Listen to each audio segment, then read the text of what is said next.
সৈয়দনা আদম পৃথিবীতে আসলেন, এসে থাকতে শুরু করলেন। দিন গড়িয়ে রাত আসে, মাস গড়িয়ে বছর আসে, বছর যায় বছর আসে। ঠিক 940 বছর পর মালাকুল মাউত আদম আলাইহিস সালামের কাছে আসলেন। বললেন, আনা মালাকুল মাউত উকিলা বিকুম, আপনাদের জন্য আল্লাহ আমাকে বানিয়েছে রূহ কবজ করতে। ও আদম, আবুল বাশার, পৃথিবীর প্রথম মানব, প্রথম নবী, আপনার সময় শেষ, রেডি হন, ইয়ন, খেলা শুরু হবে। এখন এই রূহ কবজ করে নিয়ে যাব। সাইয়েদনা আদম বলে, এখন আসছো কেন? আমার আরো 60 বছর বাকি আছে। মালাকুল মাউত বলে, না, আপনি রূহের জগতে আল্লাহর কাছে আপনার সন্তান দাউদকে কয় বছর দিয়েছিলেন? 60 বছর। এজন্য 940 বছর আপনার জন্য লেখা। আমি এখন আপনার রূহ কবজ করতে চাই। সাইয়েদনা আদম বলে, আমি মানি না, আমি কাউরে দেই নাই। 60 বছর আমি দেই নাই, আমি আরো বাঁচবো, আমি আরো বাঁচবো, 60 বছর আমি বাঁচবো, আমি দেইতেই নাই। মিয়া যাও। মালাকুল মাউত আল্লাহর যে বলে আল্লাহ দেয় নাই বলে, আসলে ভুলে গেছে। আসলে আফাতুল ইলমি আন-নিসিয়ান, মানুষ ভুলে যায়, মানুষ বড্ড ভুলে যায়। আমরা অনেক সময় খাইয়াও কই খাই নাই। অনেক কিছু আপনি দিছিলেন, কিন্তু ভুলে যাই। গলার নিচ দিয়ে নামার পরে কই তুমি কিচ্ছু দেও নাই। আছে না নাই? নাসিয়া আদম ফানাসিয়া বানু, আদম আলাইহিস সালাম ভুলে গেছেন, তাই আমরাও ভুল করি, ঠিক কি না? এজন্য আমাদের নেতারাও বলে এটা দেব ওটা দেব, নির্বাচনের পর সব ভুলে যায়। আছে না নাই? ওই যে আদম আলাইহিস সালাম ভুলছে, আমরাও ভুলে যাই। ওনাদের দোষ কি? ভুলে যায়, বেমালুম ভুলে যায়। আল্লাহ বললেন, মালাকুল মাউত আর জোরাজুরি করো না।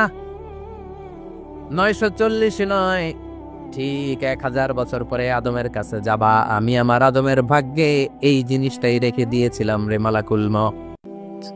আমি আগ থেকে এটাই রেখেছি, আমি জানতাম সে ভুলে যাবে। চিল্লায় কোন সুবহানাল্লাহ। তার মানে পৃথিবীর সবচেয়ে লম্বা মানুষ, 60 হাত লম্বা, এত শক্তিশালী আদম আলাইহিস সালাম শ্রীলঙ্কাতে প্রথম নেমেছিলেন। এক লাফ দিলে আধা মাইল চলে যেতেন। সুবহানাল্লাহ। কি লম্বা মানুষ। আদম আলাইহিস সালাম চলে গেলেন। ওনার পরের নবী ইদ্রিস আলাইহিস সালাম, উনি মরে নাই। ইদ্রিস আলাইহিস সালাম মরছে, কে বলছে? উনিও মরেছেন। তবে ওনার মৃত্যুর আজীব এক ঘটনা আছে, অনেক লম্বা কথা। এক ফেরেশতার সাথে ওনার বন্ধুত্ব হয়েছিল। বলেছিলেন, আমি আকাশ দেখতে চাই, আল্লাহর কাছে অনুমতি চাই। আল্লাহ বলল, ঠিক আছে, ইদ্রিসকে আকাশে ঘুরাও। প্রথম আকাশে ঘুরলেন, দ্বিতীয় আকাশে ঘুরলেন, তৃতীয় আকাশে ঘুরলেন, চতুর্থ আকাশে ঘুরলেন। ইন দ্য মিন টাইম চতুর্থ আসমানে মালাকুল মাউত পৃথিবীর দিকে নেমে আসছিল। ওই ফেরেশতা বলে, মালাকুল মাউত আপনি কই যান? মালাকুল মাউত বলে, একটু আগে আল্লাহ ফরমান জারি করেছে, চতুর্থ আসমানে আমার নবী ইদ্রিসের রূহ কবজ করো। সুবহানাল্লাহ। আমি বললাম, আল্লাহ আপনার পাঠানো নবী সৈয়দনা ইদ্রিস থাকে দুনিয়ায় চতুর্থ আসমানে পামুখ হই। আল্লাহ কয় কথা নাই, দৌড় দে। আমি দৌড় দিলাম, এসে দেখি ইদ্রিস আলাইহিস সালাম এখানে রেডি। সুবহানাল্লাহ। ওয়া রাফা'নাহু মাকানান আলিয়্যা। ইদ্রিস আলাইহিস সালামের রূহ কবজ দুনিয়ায় হয় নাই, চতুর্থ আকাশের মধ্যে হয়েছে। একটু চিৎকার করে পড়বেন সুবহানাল্লাহ। এরপরে সুলাইমান আলাইহিস সালাম, উনি তো মরে নাই। মরছে? উনি জিন চালাইতো, উনিও মরবে? শক্তিশালী একজন নবী ছিল। উনি মালাকুল মাউতকে বলেছিলেন, মালাকুল মাউত আমার মৃত্যুর সুয়াইয়া সামান্য কিছু আগে আমারে বইল, আমার একটা কাজ আছে। মালাকুল মাউত মৃত্যুর কিছু সময় আগে এসে বলল, সুলাইমান টাইম ইজ আপ, সময় শেষ, অল্প কিছু সময় বাকি, কি করবেন করেন। সাইয়েদনা সুলাইমান জিনদেরকে ডাকলো, ও জিনেরা, বিশাল একটা প্রজেক্ট আছে, প্রজেক্টে কাজ শুরু করো। আর কিছু জিনকে বলল, চারদিকে গ্লাস ফিটিং করা একটা রুম বানাও।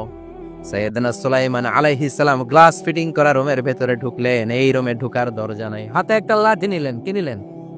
লাঠির মধ্যে ভর করে দাঁড়িয়ে রইলেন আর জিনদের দিকে তাকিয়ে রইলেন। জিনেরা তো বদমাশ ছিল, সাইয়েদনা সুলাইমান দাঁড়িয়ে না থাকলে কাজ করতো না। ছিল ফাঁকিবাজ। কি ছিল? দাঁড়ায় না থাকলে আজও লোকজন কাজ করতে চায় না, ঠিক কিনা?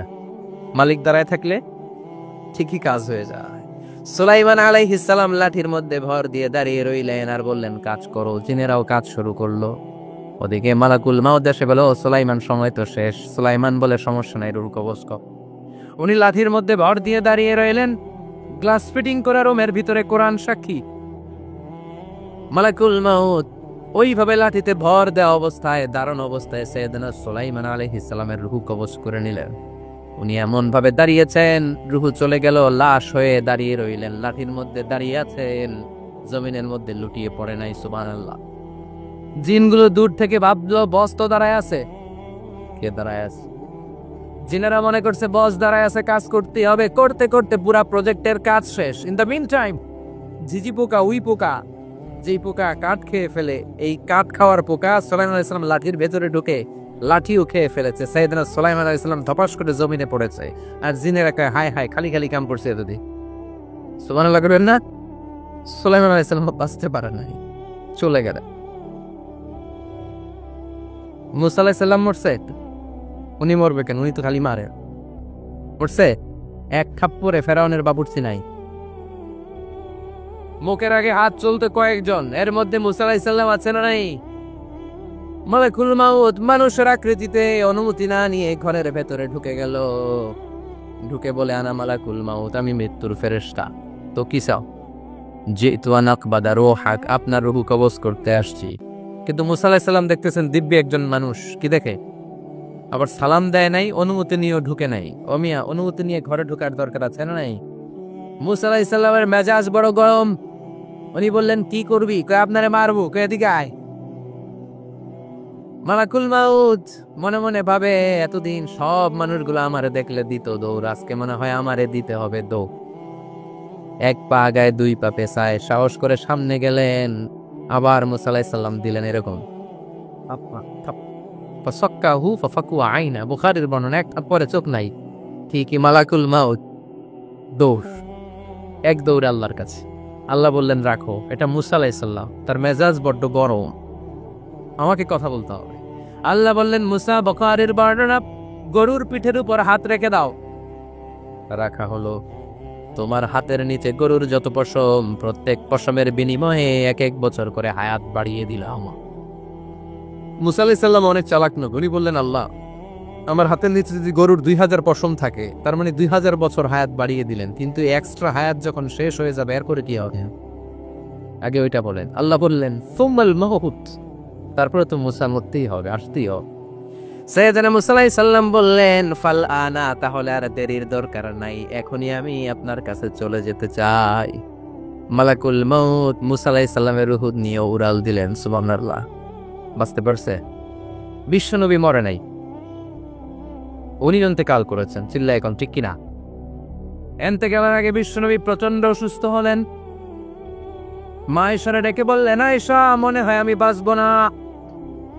ওই যে খায়বার বিজয়ের দিন, খায়বার দুর্গ বিজয় করার পরে এক ইহুদি মহিলা আমারে দাওয়াত দিয়েছিল। ওই দাওয়াত খেতে যাওয়ার পরে গোশতের মধ্যে বিষ মাখানো হয়েছিল রে আয়েশা। ওই বিষ মাখানো খাসির গোশত খেয়ে যে ব্যথা আমার পেটে উঠেছিল, আজ আবার সেই ব্যথা উঠেছে।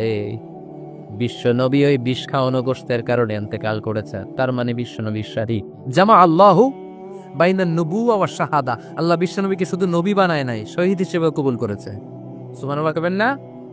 প্রচন্ড অসুস্থ, উনি ছাড়া মসজিদে নববীতে কেউ ইমামতি করার সাহস পায় না। বিশ্বনবী বললেন আবু বকর তুমি যাও, আবু বকরও যায় না। বিশ্বনবী বললেন পানি আনো। বিশ্বনবী পানি দিয়ে ওযু করলেন। ওযু করে কয়েকজন সাহাবীকে ধরে উঠতে চাইলেন, আবার ধপাস করে বেহুশ হয়ে পড়ে যা। বিশ্বনবী উঠতে পারে না। আবার বললেন ঠান্ডা পানি আনো। পানির ভেতরে বিশ্বনবী 2 হাত ঢুকিয়ে দিয়ে ঠান্ডা ভিজা হাত দিয়ে চেহারার মধ্যে মাসে করলেন আর বললেন ইন্নালিল মাউতি লা সাকারাত, হায়রে মৃত্যুর কি যন্ত্রণা, হায়রে মৃত্যুর যে কি কষ্ট। ও মিয়া, বিশ্বনবী যদি মৃত্যুর কষ্টে কাতরায়, আমাদের অবস্থা কি? আমাদের নসিবে কি আছে? আল্লাহ তুমি বাঁচাও করে না। আমি বিশ্বনবী কাঁদছেন, সাহাবারা একের পর এক দেখতে আসে, কান্নার রোল পড়ে গেল চারদিকে। বিশ্বনবীর কলিজার টুকরা নয়নের পুটুলি সাইয়েদাতুনা ফাতিমা বিশ্বনবীর কান্না সহ্য করতে পারে না।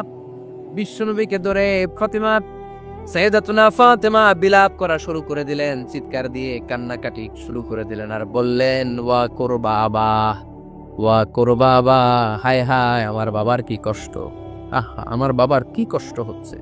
বিশ্বনবী বললেন ফাতেমা তুমি কেঁদো না, আমার কষ্ট আজকের পরে আর থাকবে না, আজকে তোর বাবার সব কষ্ট বন্ধ হয়ে যাবে। কি যেন কানে কানে বললেন, ফাতেমা আরো কেঁদে দিল। আবার কানে কানে কি যেন বললেন, ফাতেমা হেসে দিল। বিশ্বনবীর ইন্তেকালের অনেক পর মা আয়েশার কাছে ফাতেমা বললেন, আমি যখন প্রথমে কেঁদেছিলাম আব্বা বলেছিল আমি আর বাঁচব না রে ফাতেমা।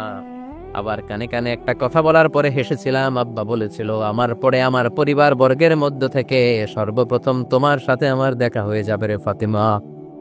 অল্প কয়েক মাসের ব্যবধানে সাইয়েদাতুনা ফাতেমা উনিও ইন্তেকাল করলেন। বিশ্বনবী শোয়া থেকে উঠতে পারে না। এক সাহাবীকে দেখলেন মেসওয়াক করছে। বিশ্বনবী মেসওয়াকের দিকে তাকিয়ে রইলেন। বিশ্বনবীর নিথর দেহটা পড়ে আছে। আয়েশারে যে বলবে আয়েশা মেসওয়াক দাও, বলতে পারে না। মা আয়েশা বুঝতে পেরে মেসওয়াক আনলেন, বিশ্বনবীকে মেসওয়াক করিয়ে দিলেন। এবার বিশ্বনবী বললেন, ও আবু বকর শোনো, আল্লাহ আমাকে অপশন দিয়েছে। কি দিয়েছে? আল্লাহ বলেছে নবী আজীবন থাকতে চাইলে থাকেন, আর আসতে চাইলে চলে আসেন। আমি থাকতে না চেয়ে আল্লাহর কাছে চলে যাওয়ার ইচ্ছা করলাম। সাইয়েদনা আবু বকর কান্না জুড়ে দিলেন। বিশ্বনবী বললেন, আসসালাত আসসালাত, ও আমার উম্মতেরা নামাজ তরক করো না। ইন্তেকালের আগে বললেন নামাজ ছেড়ে দিও না, আর বললেন ওয়ামা মালাকাত আইমানুকুম, তোমাদের অধীনস্থ কর্মচারীদের সাথে খারাপ আচরণ করো না। খান শুকানোর আগে পয়সা দিয়ে দিও। আর হাত দুটো উঁচু করে বললেন, আল্লাহুম্মা ইলার রাফিকিল আলা, ও আল্লাহ আমি আপনার কাছে যেতে চাই। এই কথাটা বলে বিশ্বনবীর হাত দুইটা থপাস করে জামিনে পড়ে গেল। বিশ্বনবীও চলে থাকতে পেরেছে কেউ? চিল্লায় বলে। এজন্য আমরা আল্লাহর কাছে ইমানই মৃত্যু চাই। কি মৃত্যু? আমরা উত্তম মৃত্যু চাই। চিল্লায় বলেন কি মৃত্যু? এজন্য মরণের আগে ইমান নিয়ে মরার দরকার আছে না নাই?